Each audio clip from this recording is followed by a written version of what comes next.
This is Meditations by Marcus Aurelius, translated by George Long, narrated by David Pierce. Book 1.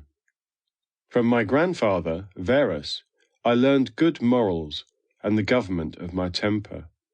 From the reputation and remembrance of my father, modesty and a manly character. From my mother, piety and beneficence and abstinence, and not only from evil deeds, but even from evil thoughts, and further simplicity in my way of living, far removed from the habits of the rich. From my great-grandfather, not to have frequented public schools, and to have had good teachers at home, and to know that on such things a man should spend liberally. From my governor, to be neither of the green nor of the blue party at the games in the circus, nor a partisan either of the Parmularius or the Scuterius at the gladiators' fights. From him too I learned endurance of labour, and to want little, and to work with my own hands, and not to meddle with other people's affairs, and not to be ready to listen to slander. From Diogenetus, not to busy myself about trifling things, and not to give credit to what was said by miracle workers and jugglers about incantations and the driving away of demons and such things, and not to breed quails for fighting,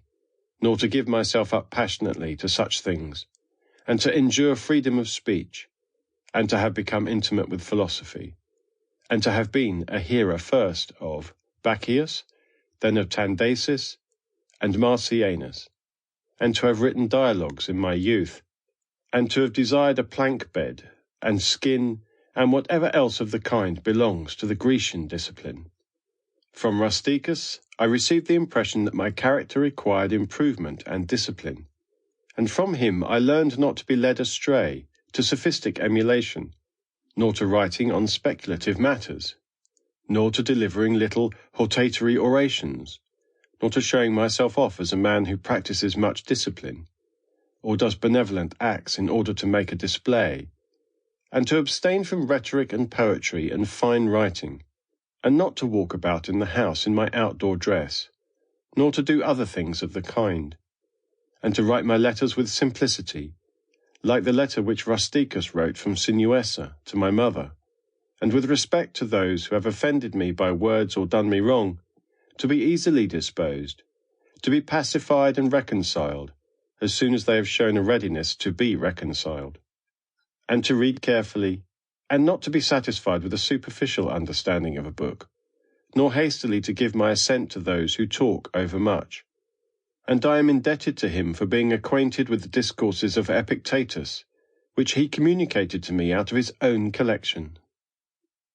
From Apollonius I learned freedom of will and undeviating steadiness of purpose, and to look to nothing else, not even for a moment, except to reason, and to be always the same, in sharp pains on the occasion of the loss of a child and in long illness, and to see clearly in a living example that the same man can be both most resolute and yielding, and not peevish in giving his instruction, and to have had before my eyes a man who clearly considered his experience and his skill in expounding philosophical principles as the smallest of his merits, and from him I learned how to receive from friends what are esteemed favours, without being either humbled by them or letting them pass unnoticed. From Sextus, a benevolent disposition, and the example of a family governed in a fatherly manner, and the idea of living comfortably to nature, and gravity without affectation, and to look carefully after the interests of friends, and to tolerate ignorant persons, and those who form opinions without consideration. He had the power of readily accommodating himself to all, so that intercourse with him was more agreeable than any flattery.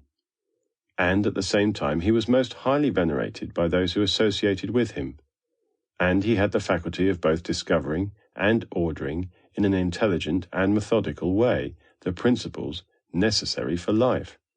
and he never showed anger or any other passion, but was entirely free from passion, and also most affectionate, and he could express approbation without noisy display, and he possessed much knowledge without ostentation. Sample complete. Ready to continue?